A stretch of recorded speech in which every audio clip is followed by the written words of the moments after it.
3টে গোল করে highest goal scorer. ওইদিকে তাকা। আমাদের অমিত ট্রফি তুলে দিচ্ছে, রানার্স ট্রফিকে তুলে দিচ্ছে নান্টু একাদশ, এর আসল নাম। সবাই একটা জোরে হাততালি।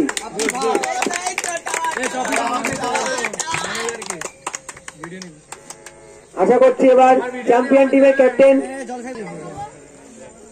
আমাদের আজকে champion team Biswanagar Oishi champion trophy তুলে দিচ্ছে আমাদের গ্রামের সৈকত।